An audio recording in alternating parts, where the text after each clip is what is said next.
शब्दपाटी टेलिभिजनमा यहाँहरूलाई स्वागत छ। आज हामी ललितपुर जिल्लाको दक्षिणी भेगमा पर्ने कोन्जोसोङ गाउँपालिकामा छौँ। कोन्जोसोङ गाउँपालिकामा भर्खरै सम्पन्न भएको निर्वाचनबाट कृष्णमान लामा अध्यक्ष पदमा निर्वाचित भएर उहाँले कार्यभार पनि सम्हालिसक्नु भएको छ। उहाँसँग आज हामी कोन्जोसोङ गाउँपालिकाको पूर्वाधार विकास, कोन्जोसोङ गाउँपालिकाले निर्माण गर्दै गरेको नीति तथा कार्यक्रम र बजेटमा केन्द्रित रहेर कुराकानी गर्नेछौँ। अध्यक्षज्यू, यहाँलाई स्वागत छ। धन्यवाद। चुनाव सकिएर कार्यभार पनि सम्हालिसक्नुभयो। यो कार्यभार सम्हालेको धेरै त भएको छैन। यो बिचमा तपाईँले यहाँका समस्याहरू पनि सर्ट आउट गरिसक्नुभयो होला। बजेटको हामीले तयारी गर्नुपर्ने छ। अहिलेसम्मका यहाँको कार्यभार सम्हालिसकेपछि यो गाउँपालिकामा के क्षेत्रमा चाहिँ फोकस गर्नुपर्ने रहेछ र हामीले नीति तथा कार्यक्रममा त्यसलाई ल्याउनु पर्ने अवस्था देख्नुभयो? धन्यवाद सर। सबभन्दा पहिला त मलाई यो अवसर जुटाइदिनु भएकोमा यहाँहरूलाई म विशेष धन्यवाद दिन चाहन्छु र यहाँहरूको यो सञ्चार माध्यमद्वारा कोन्जोसोङ गाउँपालिकालाई आगामी दिनका कार्यभारहरूको बारेमा जानकारी गराउने अवसर दिनुभएको छ। यहाँहरूलाई विशेष धन्यवाद दिन चाहन्छु। मैले भर्खरै नवनिर्वाचित भएर आइसकेपछि यहाँ कार्यभार सम्हाल्ने क्रममा म सबै कुराहरूको पोख्त रूपमा म ज्ञाता होइन, तर मैले अब यहाँको आवश्यकताहरूको बारेमा थोर बहुत बुझेको पनि छु र जानेको पनि छु जस्तो मलाई लाग्छ। त्यसो भएर अब तत्कालै हामीले तुरुन्तै यो कार्यपालिकाको निर्वाचन पश्चात हामी कोन्जोसोङ गाउँपालिकाभित्र लिनुपर्ने नीति तथा कार्यक्रमहरूको बारेमा हामी तयारीमा जुटेका छौँ र मलाई सबै राजनीतिक दलहरूको तर्फबाट, सबै राजनीतिक नेताहरूबाट र कार्यकर्ता साथीहरूबाट आवश्यक राय सुझाव र सल्लाह पनि दिनुभएको छ। हामी यस्तै गरी सहकार्य गर्दै अगाडि बढ्ने गरी हामीले विभिन्न कार्यक्रमहरूलाई तय गर्ने विचार गरेका छौँ, जसमध्येमा अब कोन्जोसोङको आवश्यकता र कोन्जोसोङले प्राथमिकीकरण गर्नुपर्ने विषयहरूमध्येमा चाहिँ सर्वप्रथम भौतिक पूर्वाधारको क्षेत्रमा हामीले सडकलाई अलि बढी जोड दिनुपर्ने जरुरत छ भने हामी त्योभन्दा बाहेक कृषि र पर्यटनलाई सँगसँगै लानुपर्नेछ भने पशुपालन र पर्यटनलाई पनि हामी सँगै लाने र विशेष गरी हिजोका दिनमा विगतमा निर्वाचित जनप्रतिनिधि साथीहरूले सुरु गर्नुभएका गाउँ गौरवका आयोजनाहरूलाई प्राथमिकतामा राखेर नै हामी आगामी दिनहरूको पनि कार्यक्रमहरू बनाउने हाम्रो अधिकतम कोसिस रहनेछ र जनतालाई सानोभन्दा सानो कुराहरूबाट त्यो आवश्यकतालाई परिपूर्ति गरेर जान सक्ने गरी हामी हाम्रो कार्यक्रमहरूलाई हामी सम्बोधन गर्दै जानेछौँ भने गाउँ गौरवका आयोजनाहरूलाई हामी निश्चित अवधिभित्रमा साँच्चै नै गौरव गर्न लायक खालको कार्यक्रमहरूलाई हामी प्रोत्साहन गर्छौँ र यहाँको समृद्धिको लागि विशेष गरी कृषिलाई र पशुपालन व्यवसायलाई व्यवसायीकरण गर्ने र त्यहाँ चाहिँ पर्यटनसँग जोड्न सकियो भने यहाँको आर्थिक समृद्धिमा हामीले अधिकतम फड्को मार्न सकिन्छ भन्ने विश्वास भएको भएर हामी यो क्षेत्रलाई प्राथमिकतामा राखेका छौँ।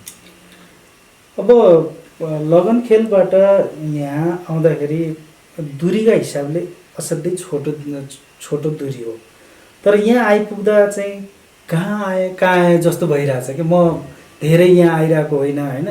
यसलाई चाहिँ अब तपाईँको कार्यकालमा हुन त भनि नै सक्नुभयो, पूर्वाधारलाई नै बढी फोकस गरेर, सडकलाई नै फोकस गरेर गर्न सकिन्छ। अब तपाईँको कार्यकाल सुरु नै भइसक्यो, यहाँभन्दा अगाडिका मान्छेहरूलाई दोष दिएर अवस्था तपाईँले पनि छुट पाउने अवस्था हुँदैन। यो अहिले हामीले प्रयोग गरिरहेका बाटोहरूलाई चाहिँ यो वर्षमा चाहिँ कस्तो बाटो बन्न सक्छ? सर्वप्रथम त कोन्जोसोङ गाउँपालिका काठमाडौँ उपत्यकासँग जोडिएको एकदम नजिकको संस्कृति र सभ्यताको हिसाबले एउटा छुट्टै खालको पहिचान बनाउन सकिने खालको गाउँपालिका र सबैभन्दा नजिकको गाउँपालिका हुँदाहुँदै पनि यहाँको सामाजिक आर्थिक अवस्थाको दृष्टिले पनि हामी पछाडि परेको एउटा तामाङ समुदायहरूको बाहुल्य रहेको गाउँपालिका हो र यो चाहिँ काठमाडौँ उपत्यका सिंहदरबार त्यही छ। हामी यहाँबाट 25 किलोमिटर टाढा मात्रै रहेको स्थितिमा देशकै राज्य सत्ता सिंहदरबारबाट सञ्चालन भइरहँदा पनि यहाँका जनताहरूले अहिले भौतिक रूपले भन्ने हो भने हामी कर्णालीका जनताले उपयोग गरिरहनु भएको भन्दा पनि हामी पछाडि छौँ। त्यसो भएर यसलाई चाहिँ बत्ती मुनिको अँध्यारोको रूपमा हामीले लिएका छौँ। यसका पछाडि विविध खालका कारणहरू पनि होलान्, तथापि राजनीतिक रूपले यसको नेतृत्व गर्ने व्यक्तित्वहरूबाट पनि यसलाई चाहिँ प्राथमिकतामा अलि पछाडि नै पारिएको हामीले महसुस गरेका छौँ। त्यसो भएर हिजोको दिनमा के भयो भनेर अर्कालाई दोष लगाइरहनु भन्दा पनि काठमाडौँ उपत्यकाको एकदम नजिक रहेको यो गाउँपालिका भएको नाताले मेरो तर्फबाट अधिकतम रूपमा कुञ्जोसम गाउँपालिकासम्म आउने भौतिक रूपले हेर्नु पर्दाखेरि चाहिँ कमसेकम त्यो सडकहरूलाई चाहिँ अलि व्यवस्थित गरेर अब कालोपत्रे मात्रै गर्न सकेछौँ भने पनि कुञ्जोसमलाई तपाईँको आधा घन्टाभित्रमा आएर घुमेर जान सक्ने अवस्था रहेको छ। त्यसो भएर त्यो पहिलो प्राथमिकता हामी यसको चाहिँ स्तरोन्नति र कालोपत्रे नै गर्नुपर्छ भन्ने छ र जसमा 3वटा बाटाहरू प्रमुख छन्। यो चाहिँ लेले चन्दनपुर भन्ने एउटा बाटो छ भने एउटा मध्यमार्गी नल्डु भन्याङबाट सुरु भएर पोटिखेलसम्म पुग्छ भने अर्को बिर्खेधारा हुँदै शङ्खु हुँदै इगुडोल जाने बाटो छ। यो 3टा प्रमुख बाटाहरूलाई मात्रै हामीले कालोपत्रे गर्न सकेर अलिक फराकिलो गराउन सक्यौँ भने यहाँको समृद्धिमा भौतिक रूपले चाहिँ हामी एउटा सुसम्पन्न गाउँपालिकाको रूपमा हामी बुझ्न सक्छौँ। अघि यहाँ अध्यक्षज्यूले के भन्नुभयो भने कृषि र पर्यटनलाई फोकस गरेर हामीले बजेटहरू निर्माण गर्छौँ भन्नुभयो होइन। कृषिमा पनि कस्तो खालको परम्परागत खेती प्रणालीमा गर्ने हो कि अथवा पर्यटन क्षेत्रमा यो एरियाहरू छन् हामीसँग यसलाई देखाउन सक्यो भने गर्न सकिन्छ भन्ने केही सर्ट आउट गर्नुभएको छ? धन्यवाद सर। अब विशेष गरी कृषि भन्ने बित्तिकै यसका विविध पक्षहरू हुन्छन् र परम्परागत रूपमा चलिरहेको खेती प्रणालीलाई यसलाई चाहिँ परिष्कृत ढङ्गले अब नयाँ ढङ्गले नसोच्ने हो भने हामी कुनै पनि कुरासँग समृद्धिसँग जोड्न सक्दैनौँ। त्यसो भएर यसलाई व्यवसायीकरण गर्ने ढङ्गले अब हामी यसको उत्थान, यसको प्रगति र यसको समृद्धिको लागि हामीले के कार्यक्रम गर्नुपर्छ भन्ने बारेमा हामी अन्तर्क्रिया र छलफलै गर्छौँ र यसलाई व्यवसायीकरण गर्नुपर्ने हाम्रो पहिलो दायित्व छ, जसमा विशेष गरी दक्षिण ललितपुरको त्यसमा पनि कुञ्जोसम गाउँपालिकाभित्र यसका सम्भावनाहरू धेरै छन्। यो चाहिँ काठमाडौँ उपत्यकाबाट मैले अहिले नै भने धेरै नजिकको भएको भएर यहाँ चाहिँ उत्पादन हुने कृषि उपजहरूलाई हामी आधा घन्टाभित्रमा नै काठमाडौँ पुर्याउन सक्छौँ, बजारसँग जोड्न सक्छौँ। त्यसका सम्भावनाहरू धेरै छन् र यसलाई पकेट क्षेत्रको रूपमा कुन ठाउँमा के कुरा हुन्छ भन्ने बारेमा हामी एउटा ज्ञाता साथीहरूसँग नै अन्तर्क्रिया गरेर हामी त्यसलाई पकेट क्षेत्रको रूपमा डेभलप गरेर हामी मार्केटसँग जोड्नुपर्छ भन्ने हामी मान्यताले त्यो अनुसारको बजेट एलोकेसन गर्नुपर्छ भन्ने। तपाईँको कार्यकालको कतिौँ वर्षसम्ममा यो सम्पन्न भइसक्छ? जस्तै पकेट क्षेत्र तय गर्ने विषयमा यसलाई पकेट क्षेत्र निर्माण गर्ने कुरोलाई त त्यति धेरै होइन, तर त्यसलाई चाहिँ व्यवसायीकरण गर्ने कुरामा केही समय लाग्न सक्छ। विशेष गरी जस्तो हामी कुञ्जोसम गाउँपालिकाको वडा नम्बर 2 शङ्खु भनेको चाहिँ पशुपालनको एउटा पकेट क्षेत्रको रूपमा विकास गर्न सकिन्छ र त्यहाँ तरकारी खेती पनि त्यत्तिकै प्रशस्त सम्भावना भएको ठाउँ छ। त्यसो भएर त्यहाँ अहिले पनि दैनिक रूपमा 10,000 लिटर चाहिँ तपाईँको दुध उत्पादन हुन्छ। त्यो पनि 100% भैँसीको मात्रै दुध उत्पादन हुन्छ र त्यो काठमाडौँसम्म लानको लागि आर्थिक रूपले हेर्ने हो भने एउटा समृद्धिको लागि एउटा सम्भावना भएको क्षेत्र पनि भएको भएर त्यहाँ चाहिँ कमसेकम कसरी पशुपालन गरेछ त भन्ने कुराको बारेमा राष्ट्रिय अन्तर्राष्ट्रिय रूपमा पनि मान्छेले चासो व्यक्त गरिरहँदा हामी त्यो कुरोलाई पर्यटनसँग जोड्न सक्छौँ अनि जसले गर्दा त्यहाँको समृद्धिमा अलिकति इँटा थप्ने काम हुन सक्छ भने पकेट क्षेत्र नै भनिरहँदा कुनै एरियामा हामीले मत्स्य पालनको व्यवसायहरू सुरु गरेर त्यो एउटा कृषिका नै आधार मानेर गर्ने हो भने त्यसलाई जस्तो ठोट्नी खोला एरिया चाहिँ हाम्रो मत्स्य पालनको लागि उपयुक्त क्षेत्र हो भने हामी भारदेव र नल्लु जस्तो क्षेत्रहरूमा चाहिँ हामी त्यो फलफुल र तरकारी खेतीलाई एउटा पकेट क्षेत्रको रूपमा विकास गर्न सकिने सम्भावना छ र चौघरेको बारेमा यहाँ अन्नबाली लगायतको अरू कुरा के हुन सक्छ त्यसको बारेमा सम्भाव्यता अध्ययन गरेर हामी यसलाई पनि छुट्टै ढङ्गले विशेष खालको पकेट क्षेत्र बनाउन सकियो भने साँच्चै कृषि पर्यटनको सम्भावनाहरू चाहिँ यहाँ बोकेको देखिन्छ र चौघरेको डाँडो त अहिले देखिरहँदाखेरि हामी त्यो सल्लाहले देखिराख्नु भएको छ र त्यो सल्लाहलाई मात्रै हामीले वनसँगको सहकारी नेपाल सरकारले त्यो नीतिगत रूपमा रूपान्तरण गर्ने हो भने परिवर्तन गरिदिने हो भने त्यो सल्लाहलाई फालेर हामी चाहिँ यहाँ चाहिँ चिया लगाउन सक्छौँ र यहाँको समुदायलाई हामी त्यो चिया सँग जोडेर यसको चाहिँ आर्थिक समृद्धिको कुराहरूलाई हामी जोड्न सक्छौँ। त्यसो भएर यो पकेट क्षेत्रको रूपमा त्यसरी विकास गर्दै जानको लागि हामीलाई प्राविधिक रूपमा अब नीतिगत रूपमा सहयोग गर्नुपर्ने निकायहरूसँग हामी सहकार्य गरेर लान सक्यौँ भने साँच्चै नै कृषिबाट पनि यो ठाउँ चाहिँ समृद्ध बनाउन सकिन्छ भन्ने हाम्रो ध्येय। भनेको कृषिलाई नै बढी प्राथमिकता दिएर आगामी बजेटहरू निर्माण हुन्छन्। अब एउटा अलिकति बिटर पनि लाग्न सक्छ यहाँलाई, जुन क्षेत्रबाट चुनाव जितेर आयो आफ्नो एरियामा चाहिँ मजाले पैसा खनाउने, अर्को आफूलाई कम भोट आएको क्षेत्रमा चाहिँ बजेटहरू कम खर्च गर्छ भन्ने विगतका त्यो इतिहास पनि देखिया छन्। यहाँको कार्यकालमा बजेट चाहिँ के का आधारमा बाँडफाँड हुन्छन्? बजेट विगतमा के गर्यो भन्नेसँगबाट हामी त्यति धेरै मूल्याङ्कनको विषयवस्तु बनाउँदैनौँ। कसले के गर्यो भन्नेसँगबाट हामी त्यसरी प्रभावित पनि हुँदैनौँ। हामी चाहिँ आवश्यकताको आधारमा हाम्रो नीतिगत व्यवस्था के हुनसक्छ र त्यहाँको आवश्यकता के हो, त्यो आवश्यकतालाई सम्बोधन गर्ने कुरामा 2-4 लाख तलमाथिको कुरा हुनसक्ला, तर हामी समान ढङ्गले सबै ठाउँको आवश्यकतालाई हामी परिपूर्ति गर्न सकिने गरी हामी जान्छौँ र यहाँ कसैको व्यक्तिगत लाभ र हानिको हिसाबले होइन, त्यहाँको जनताको हुँदैन, त्यो कुनै पनि हालतमा हुँदैन। त्यहाँ चाहिँ त्यहाँको जनताको आवश्यकतालाई सम्बोधन गर्ने कुरामा यहाँ रहेको राजनीतिक दल, यहाँ निर्वाचित भएर आउनुभएको सबै साथीहरूसँगको सहकार्यलाई नै हामी त्यो कुरालाई सम्बोधन गर्छौँ। त्यसो भएर विगतको के गर्यो भन्नेसँग होइन, हामी चाहिँ छुट्टै ढङ्गले हाम्रो चाहिँ समान एउटा आवश्यकताको आधारमा चाहिँ हामी त्यो कुरालाई सम्बोधन गर्छौँ। अब के अरे फेरि अलिकति पर्यटनसँग जोड्न फेरि मन लाग्यो। जस्तो अब यहाँ हामी पाथिभरा मन्दिर छँदैछ, अलिकति यो उच्च पहाडी भूभाग भएको हुनाले यहाँ रिसोर्ट देउन खोलेर अनेकका व्यवसायजन्य कार्य गर्नुपर्ने छ। तपाईँको कार्यकालमा यो पर्यटनलाई, कृषि पर्यटन, धार्मिक पर्यटनलाई प्रवर्धन गर्न के कस्ता योजनाहरू ल्याउँदै हुनुहुन्छ? हामी पहिलो कुरो त पर्यटन पनि यो गाउँको लागि समृद्धिको सबैभन्दा ठुलो आधार बन्न सक्छ भन्ने बारेमा हामी कन्भिन्स छौँ र विगतको साथीहरूले पनि सुरु गरिसक्नु भएको कोन्जुसुमको प्रतिमा जुन निर्माण गर्नुभएको छ त्यसको आफ्नै एउटा अर्थ छ। त्योसँग जोडेर हामी चाहिँ त्यही नजिक रहेको गुप्तेश्वर जो ऐतिहासिक एउटा गुफाभित्र त्यसको एउटा धर्म र संस्कृतिसँग जोडेर दक्षिण ललितपुरको मान्छेले चिन्दछन् र ती कुरालाई जोडेर हामी धार्मिक पर्यटनलाई त्यहीबाट सुरु गर्नुपर्छ र त्यसलाई क्रमबद्ध रूपमा आइसकेपछि हामी चौगरेको डाँडाहरूमा हुन सक्ने सम्भावनाहरू के हुन सक्छन् त्यसको बारेमा हामी छलफल गर्छौँ र नल्लुको पाथिभारा जसलाई अब एक ढङ्गले अहिले चाहिँ काठमाडौँ उपत्यकाका साथीहरूले आएर त्यहाँनिर दर्शन गरेर एक दिन चाहिँ तपाईँ छुट्टी मनाउने खालको गर्नुभएको छ।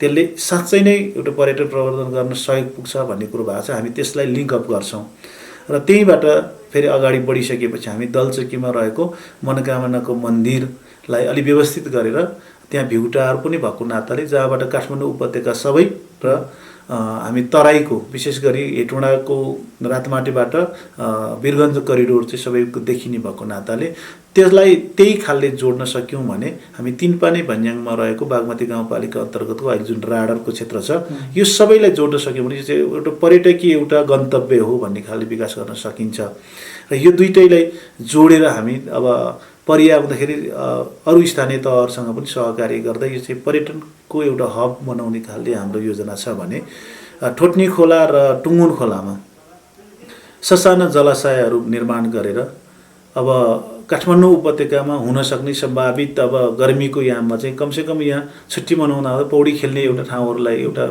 सामान्य एउटा ऱ्याफ्टिङ एउटा स्टेसनहरू बनाउन सकियो भने पनि त्यसले पर्यटनसँग जोडेर गर्न सकिन्छ र शङ्खुमा रहेको अब एउटा तामाङहरूको सामान्य त्यो चाहिँ एउटा छोर्ते निर्माण भएको छ। त्यहाँ मगरहरूको एउटा मारुनी नाच नाचिन्छ, मगरहरू नभए तापनि, र त्यहाँ चाहिँ कृष्ण मन्दिर जस्ता धार्मिक रूपले आस्था राख्नुहुने साथीहरूको बिचकोमा एउटा धार्मिक पर्यटनको पनि विकास गर्न सकेर लान सक्ने भएको भएर मलाई लाग्छ कोन्जुसुमको समृद्धिमा यी कुराहरूले हामीलाई सहयोग नै पुग्छ। कृषि पर्यटन पूर्वाधारले मात्रै समृद्धिहरू देखा पर्दैनन्, हामीसँग शिक्षाका क्षेत्रहरू पनि त्यत्तिकै आवश्यक पर्छन्, स्वास्थ्य क्षेत्र पनि हामीलाई आवश्यक पर्छन्। यहाँले अघि पनि भनिसक्नुभयो कोन्जुसुममा 17वटा सरकारी विद्यालयहरू छन्। सरकारी विद्यालयहरूको एक खालको रोग चाहिँ के छ भने टिचरहरू क्लासरुममा गएर पढाउँदैनन्, अधिकांश पार्टीका कार्यालयतिरै भेटिन्छन् भन्ने एउटा गुनासो सुनिन्छ। यहाँले कुन रूपमा फेला पार्नु भएको छ र त्यस्ता गुनासोलाई एड्रेस गर्ने चाहिँ के कस्ता आधार छन्? तपाईँको कार्यकालमा कुञ्जुसोङ गाउँपालिकाले शिक्षा क्षेत्रमा कसरी फड्को मार्न सक्छ? धन्यवाद सर। म विशेष गरी म पनि शिक्षा क्षेत्रबाट नै आएको मान्छे भएको नाताले म शिक्षासँग त्यति टाढा छैन। म हिजो कुनै कालखण्डमा म पनि टिचिङ गर्थेँ। बिचमा आइसकेपछि विद्यालय व्यवस्थापन समितिको अध्यक्षको रूपमा धेरै कार्यकाल मैले गुजारेँ। नेपालको शैक्षिक विकासमा विशेष गरी अब हाम्रो जस्तो एउटा ग्रामीण भेगहरूमा केही समस्याहरू छन्। ती समस्याहरूलाई कुन ढङ्गले कसरी सम्बोधन गर्ने भन्ने बारेमा त्यसलाई आधिकारिक ढङ्गले आधिकारिक ठाउँबाट त्यो खालको नीतिगत व्यवस्थाहरू हुन सकिरहेको छैन, जसका कारण त्यहाँ गुणस्तरमा केही समस्याहरू आएका छन्। हामीले यो बुझेका पनि छौँ। हामीसँग हेर्ने हो भने काठमाडौँ उपत्यका एकदम नजिक छ र काठमाडौँका रहेको विभिन्न विद्यालयहरू जो बोर्डिङ स्कुल छ, जहाँनिर थोरै तलबमा काम गरेर पनि एउटा गुणस्तरीय शिक्षा प्रदान गरिराख्नु भएको छ, जसको प्रत्यक्ष हामीले पनि अनुभव गरेका छौँ। हामीसँग पर्याप्त साधन स्रोतहरू हुँदाहुँदै पनि हाम्रा केही कुराहरूमा चाहिँ गुणस्तरमा हामी अलि पछाडि पऱ्यौँ कि भन्ने कुरो अहिले आएर अनुभव भएको छ। यसमा चाहिँ राष्ट्रिय शिक्षा नीति नै पहिलो कुरो चाहिँ गलत छ भन्ने हामीलाई लाग्छ।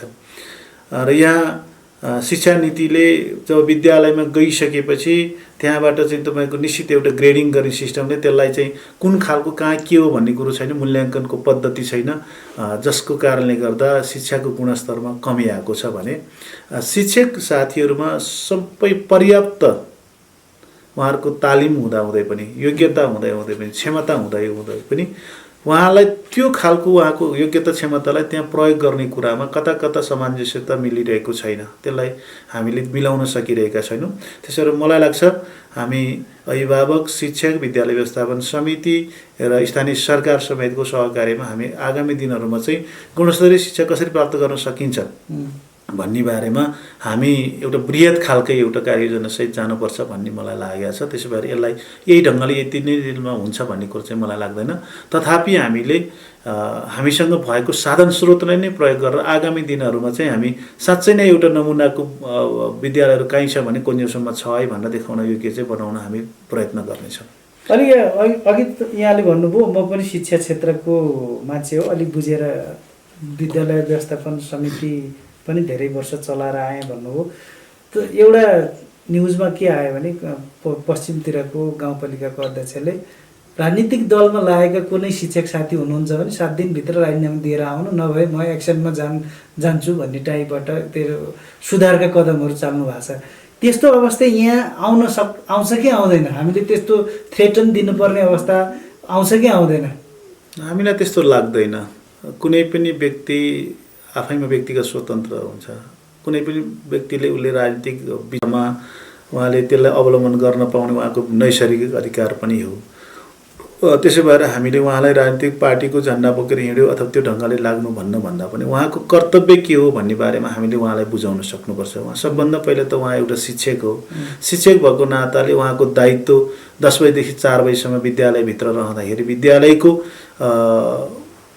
एउटा दायरा जुन खालको छ शिक्षकको दायरा, त्यहाँबाट उहाँ बाहिर जान चाहिँ पाउनुहुन्न।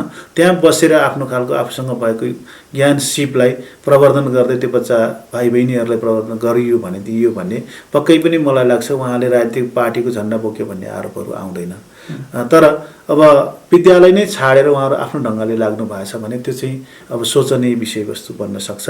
होइन भने हाम्रो यो ठाउँमा अहिलेसम्म त्यो खालको परिस्थिति चाहिँ देखिया छैन। आस्था सबैका हुन सक्छन्, मान्छेमा त्यो आस्थामाथि नै हामीले त्यो मार्नुपर्छ भन्ने कुरो छैन। तर उहाँले आफ्नो दायित्वलाई नबिर्सिकन काम गर्नु भएको छ भने त्यसले खासै त्यत्रो फरक पर्छ जस्तो मलाई लाग्दैन। अब यो समृद्धिसँग जोडिनु पर्ने विषय अर्को चाहिँ स्वास्थ्य क्षेत्र पनि छ। हामीसँग पर्याप्त हस्पिटलहरू पनि नभएको, अर्को के कोभिडको महामारीको बेलामा हामीले देखा परिसक्यौँ। राज्यले 72वटा औषधिहरू निःशुल्क उपलब्ध गराएको छ। त्यहाँको त्यो उपयोग गर्न जनताहरू चाहिँ नगरिकन अलि सहरी केन्द्र सहरमा सानोतिना रोगमा पनि सहरमै उपचारको लागि धाउने प्रवृत्तिहरू देखिएको छ। तपाईँको कार्यकालमा अघि भनिसक्नुभयो 10 बेडको हस्पिटल बन्दैछ भने यो बनिसकेपछि र यहाँ हामीसँग भएका 5वटा स्वास्थ्य चौकीहरूले यस्ता महामारी देखा पर्यो भने अब चाहिँ धान्न सक्ने अवस्था हुन्छन् भन्ने आशा गर्न सकिन्छ तपाईँको कार्यकालमा? पक्कै पनि छ। सबभन्दा पहिला त हाम्रो गाउँपालिकाभित्र रहेको स्वास्थ्यको एउटा सेवाको दृष्टिले अहिलेसम्म दिइरहेको अवस्थालाई हेर्दाखेरि हामी त्यति धेरै नकारात्मक भावना राख्नुपर्ने कुरो हामीले देख्दैनौँ। स्वास्थ्यमा एक ढङ्गले हामीलाई सेवा र सुविधाको हिसाबले राज्यबाट पाउनुपर्ने न्यूनतम कुराहरू हामीले प्राप्त गर्न सकिरहेका छौँ। तथापि त्यहाँभित्र पनि व्यवस्थापकीय कमजोरीहरू छन्। जस्तो बिरामी भनेको एउटा निश्चित टाइममा हुँदैन, जुनसुकै बेला पनि हुनसक्छ। तर अब यहाँ स्वास्थ्य नीति नै यस्तो छ नेपाल सरकारको, तपाईँको 10 बजे खोलेर 2 बजे चाहिँ तपाईँको बन्द गरिदिनु पर्ने हुन्छ कि 2 बजेपछि बन्द के मान्छे बिरामी हुँदैनन् र हो। यस्ता खालका कुराहरूमा परिमार्जन गर्नु जरुरी हुन्छ। यसलाई कसरी लान सक्ने भन्ने कुरा हो। सकभर त अब हामीले एउटा चलाउन सक्ने अवस्था हुँदैन। त्यही त यसको बारेमा हामी छलफल चलाउँछौँ। छलफल गर्न सकियो भने त्यसले चाहिँ एउटा खालले हामी जनताको बिचमा स्वास्थ्यका दिनुपर्ने न्यूनतम सुविधाहरूलाई हामीले त्यहाँ प्रदान गर्न सकिन्छ भन्ने हामीलाई लाग्छ। त्योभन्दा बाहेक स्वास्थ्यमा चाहिँ विशेष गरी अब हामी चाहिँ एउटा यो शिक्षामा हामी अलिकति पछाडि परेको समुदाय पनि भएको हुनाले स्वास्थ्यप्रति त्यति धेरै संवेदनशील हुन सकिरहेका छौँ। त्यसै भएर यसलाई स्वास्थ्य शिक्षाका अभियानहरूलाई हामीले अलि अगाडि बढाउनु पर्ने जरुरत देखिन्छ। नत्र भने हामीसँग एक हिसाबले हेर्ने हो भने स्वास्थ्यप्रति हाम्रो दायित्व, राज्यले दिनुपर्ने सेवा सुविधा पनि एक हिसाबले त्यति धेरै नकारात्मक भावना छैन। राम्रै खालको पाइरहेछ भन्ने महसुस पनि भएको छ। यो काठमाडौँ उपत्यकाबाट नजिकै भएर पनि हुनसक्छ अलि सामान्य केही भइहालेछ भने हामी फेरि तुरुन्तै एउटा सुविधा सम्पन्न हस्पिटलसम्म पनि पुग्ने गर्छौँ। तर हामीले यहाँ पाउनुपर्ने सेवा सुविधाको हिसाबले हामीलाई अहिले त्यति कमै भयो भन्ने कुरो चाहिँ अनुभूति भएको छैन। तथापि अब भोलिका दिनमा विशेष गरी असहाय गरिब वृद्धहरूको लागि भने स्वास्थ्यको बारेमा अलिकति केही नीतिगत व्यवस्था गरेर उहाँलाई अलि बढी सेवा सुविधा चाहिँ प्रदान गर्नुपर्छ भन्ने कुरामा स्थानीय सरकार प्रतिबद्ध छ।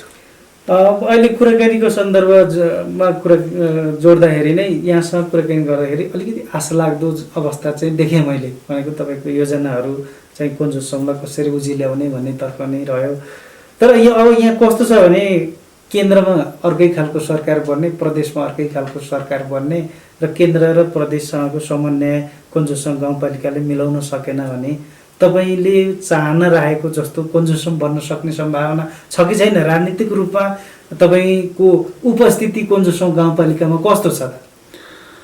बजेट पास गर्नुपर्ने हुन्छ, नीति तथा कार्यक्रम पास गर्नुपर्ने हुनसक्छ। अब कार्यपालिकाको निर्वाचन हुँदैछ, त्यहाँबाट सदस्य आउनेहरूले तपाईँहरूलाई साथ पनि दिन सक्नुहुन्छ। त्यो सबै सन्दर्भमा जोडेर हेर्दा चाहिँ तपाईँले आफूलाई कहाँ पाउनु भएको छ? पहिलो कुरो त म पनि एउटा राजनीतिक पार्टीबाट निर्वाचित भएर आइसकेको छु र जसमा मलाई टिकटको हिसाबले नेकपा एमाले भन्ने पार्टीले मलाई टिकट दिएको थियो। अरू साथीहरूले अरू नै पार्टीले दिनुभएको थियो। यहाँ कसैको बहुमत पनि छैन। तर हामी यहाँ बहुमत र अल्पमत भन्दा पनि स्थानीय सरकार सञ्चालन गरिरहेका छौँ। हामी चाहिँ यहाँको आवश्यकता, यहाँको कमसेकम यहाँको भएका कुराहरू कमी कमजोरीको बारेमा हामी छलफल गर्न तयार छौँ। हामी सबैसँग सहकार्य गर्न तयार छौँ। हामीलाई यहाँनिर यो आवश्यकता तेरो, यो आवश्यक उसको हो भन्ने खाले छैन। हामी यो चाहिँ सिँगै कोन्जेसमवासीको आवश्यकतासँग मात्रै सम्बोधन गर्ने गरी स्थानीय सरकार भएर आएको भएर यहाँ चाहिँ प्रतिपक्षको भूमिका यस्तो हुन्छ भन्ने ढङ्गले परिकल्पना संविधानले पनि गरेको छैन। त्यसो भएर हामी चाहिँ सबैसँग सहकार्य गर्दै हामी प्रतिबद्ध ढङ्गले हामी जति निर्वाचित भएर आएका छौँ साथीहरू हामी मिलेर नै अगाडि बढ्छौँ भन्ने कुरा छ। जहाँसम्म सङ्घीय सरकार र प्रादेशिक सरकारको कुरो छ, उहाँहरूको दायित्व यो राज्यमा को निर्वाचित भयो भन्नेसँग सरकार नभएर सिँगै एउटा देशभरिको जनता नै हामी सबैको समस्यासँग उहाँहरूले बुझ्नुपर्ने हुन्छ।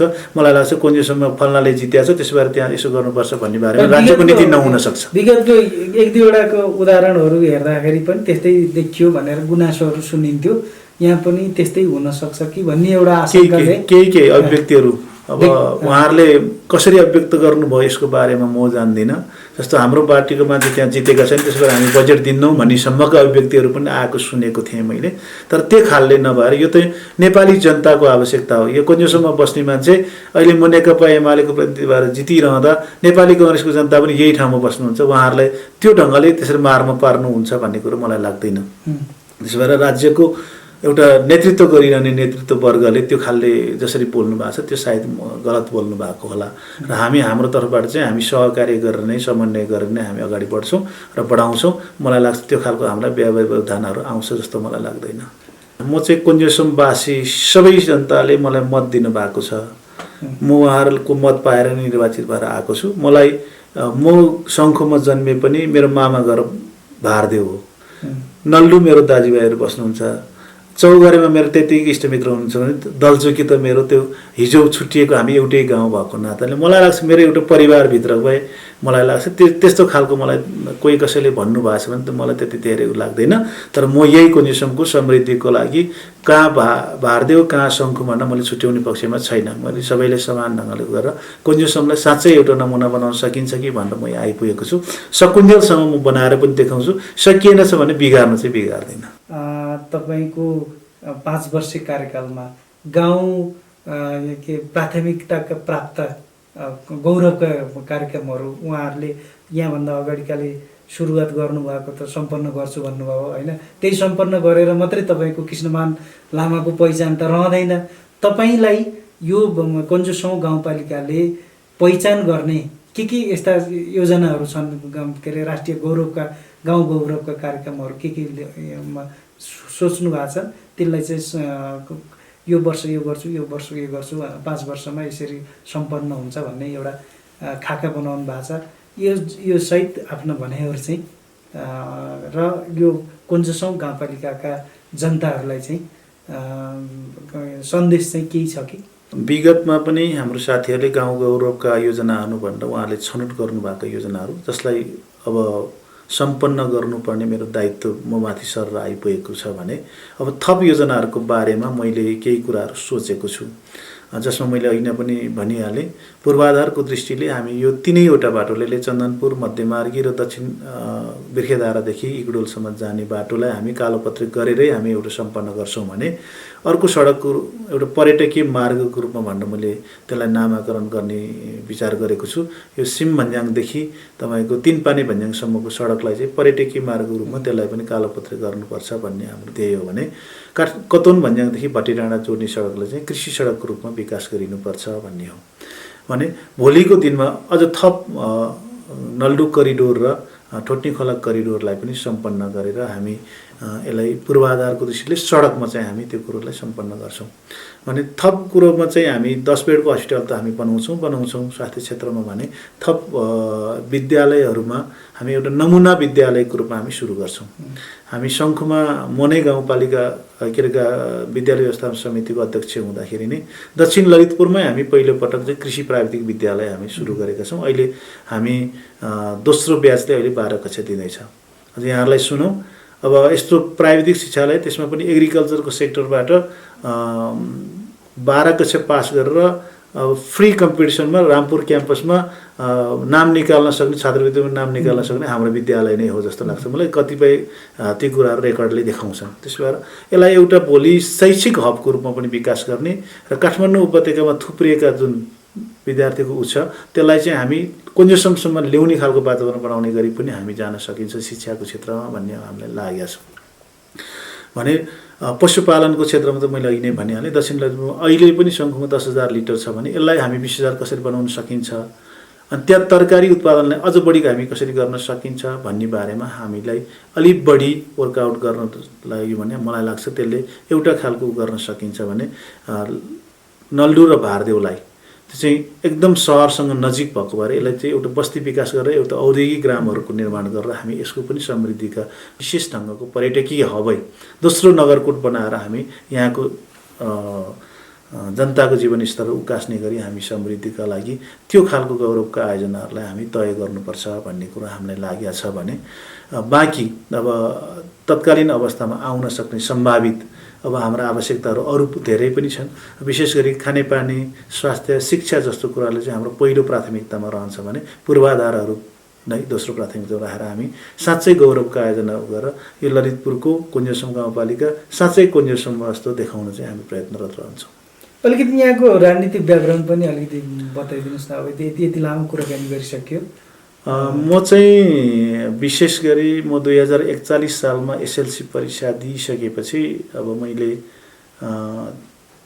त्यो बेला नै वैशाख 1 गतेदेखि त म टिचिङ गर्न थालेको थिएँ एसएलसी दिने बित्तिकै। तर साउनमा एसएलसीको रिजल्ट आउँदा म पास भएँ। एसएलसी पास हुनुभन्दा अगाडिदेखि नै मैले टिचिङ गर्न सुरु गरेको थिएँ र 2042 सालमा म तत्कालीन नेकपा मालेको अखिल अन्डरासोबीबाट मैले राजनीतिक यात्रालाई सुरु गरेको हुँ। अन्डरासोबीको गाउँ कमिटीको सचिव, गाउँ कमिटीको अध्यक्ष, क्षेत्रीय कमिटीको सचिव, क्षेत्रीय कमिटीको अध्यक्ष अनि र जिल्ला कमिटीको सदस्य हुँदै मैले अन्डरासोबीलाई छोडेपछि अनि म पार्टी राजनीतिमा चाहिँ गाउँ कमिटीको सचिव, क्षेत्रीय कमिटीको अध्यक्ष हुँदै जिल्ला कमिटीमा 3 कार्यकाल जिल्ला कमिटीको सदस्यपछि अहिले चाहिँ म बागमती प्रदेश कमिटीको सदस्य छु। र मेरो हिजोदेखि नै अब राजनीतिक रूपमा मेरो त्यो खालको भन्नुभन्दा पनि राजनीतिले केही रूपान्तरण गर्नुपर्छ भन्ने हिसाबले मैले यहाँ सबै कुरोले व्यक्तिगत लाभ, ईर्ष्या सबै कुरोलाई त्यागेर मैले चाहिँ विशुद्ध सामाजिक सेवा गर्नुपर्छ भन्ने ढङ्गले मैले राजनीतिलाई उपयोग गरेँ। र मेरो पार्टीको हिसाबले म अहिले एमालेको भए तापनि मलाई लाग्छ यहाँ रहनुहुने नेकपा एमाले भन्दा बाहेक राजनीतिक दलका साथीहरूले पनि कृष्णमान लामासँग त्यस्तो कुरा त्यही राख्छ जस्तो मलाई लाग्दैन। र म सबैसँग सहकार्य गरेर जाने भूमिका मेरो रहन्छ। म सधैँ जुन पार्टीमा रहे पनि मलाई कुनै पनि राजनीतिक पार्टीको मान्छेले यो चाहिँ यस्तो खाले रिजिड भएर आयो भनेर चाहिँ अहिलेसम्म भन्न सक्नु भएको छैन। यो नै मेरो सफलता हो जस्तो मलाई लाग्छ। धन्यवाद अध्यक्षज्यू। गाउँ पालिकाको निर्वाचनको सम्मुखमा हुँदाहुँदै पनि हामीले यति समय उपलब्ध गराइदिनु भयो। यहाँलाई फेरि पनि कार्यकालको शुभकामनासहित धन्यवाद दिन चाहन्छौँ। धन्यवाद। मैले पनि तपाईँहरूको यो सञ्चार माध्यम मार्फत मेरा पनि केही भनाइहरू राख्ने अवसर प्रदान गर्नुभयो। यहाँहरूलाई धेरै धेरै धन्यवाद दिन चाहन्छु र आगामी दिनहरूमा फेरि पनि सहकार्य गर्ने प्रतिबद्धता पनि व्यक्त गर्छु। धन्यवाद।